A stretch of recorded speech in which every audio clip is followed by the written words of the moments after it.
Nessa outra questão, ainda falando sobre magnetismo, ele fala o seguinte: qual que é a relação entre a inclinação da superfície e o fluxo magnético que a atravessa? Aqui a gente tem que lembrar do fluxo magnético que atravessa, no caso, uma bobina, uma espira, e ver qual que é a relação que se dá em relação a isso. Né? Então, eu vou trazer aqui uma imagem só para a gente brincar um pouquinho. Essa imagem me ajuda a explicar melhor o que eu estou tentando falar para você.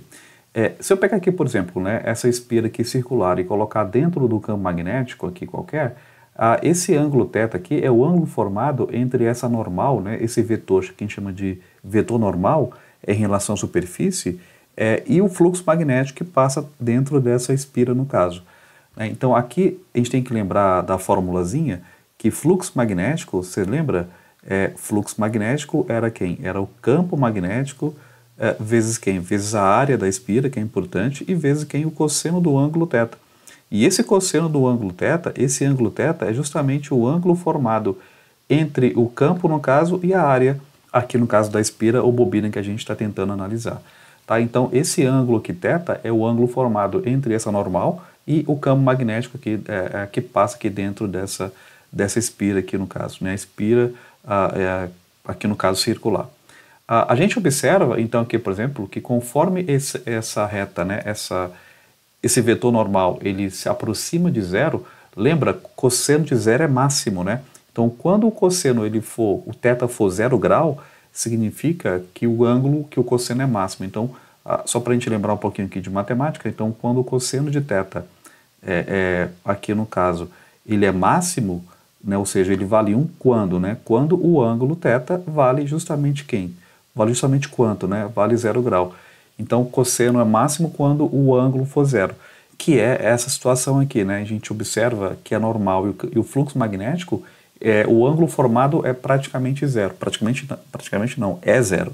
Então, quando o ângulo formado entre a normal da superfície de uma espira e o campo magnético, o ângulo for zero, o fluxo que passa aqui dentro dessa espira, ele vai ser máximo. Tá? E aqui nesse caso, a gente observa que o ângulo aqui é de 90, cosseno de 90 é zero, ou seja, aqui não tem fluxo magnético passando, não.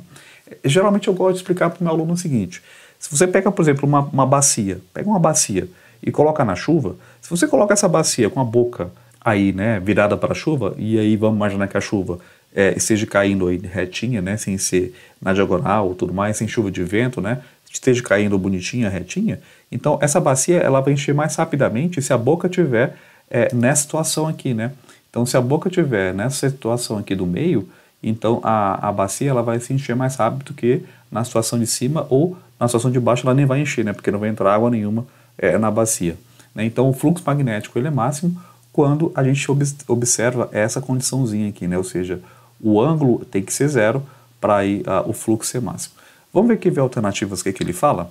Aqui na alternativa ele fala o seguinte: quanto maior a inclinação, maior o fluxo magnético. Quanto maior a inclinação, pelo contrário, né, o fluxo magnético ele não é maior, ele é menor. Né? Então, quanto maior a inclinação, essa inclinação aqui no caso, né, desse ângulo θ, 90 graus, o fluxo é zero, né? Então está errado aqui essa afirmação.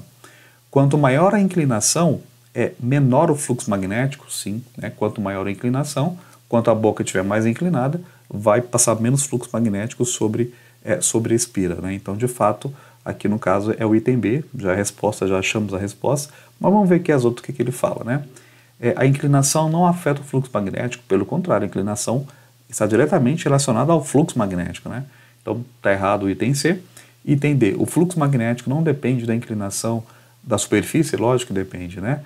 Acabamos de falar. Letra E, o fluxo magnético é inversamente proporcional à inclinação da superfície. Não, ele não é inversamente, ele é diretamente proporcional, né? Então o fluxo magnético depende de quem? Do campo magnético, e depende aqui no caso aqui da área, e essa inclinação entre essas duas coisas, no caso aqui, seria aqui no caso o vetorzinho N, né, que indica aí essa brincadeira. Então aqui de fato a alternativa B é a alternativa correta. Tranquilo? Se gostou, me ajuda aí, se inscreve aqui no canal, ative o sininho para receber novos vídeos sobre conteúdo de magnetismo ou qualquer outro conteúdo de física que possa te interessar aí para uma prova de vestibular ou prova aí do ensino médio. Legal?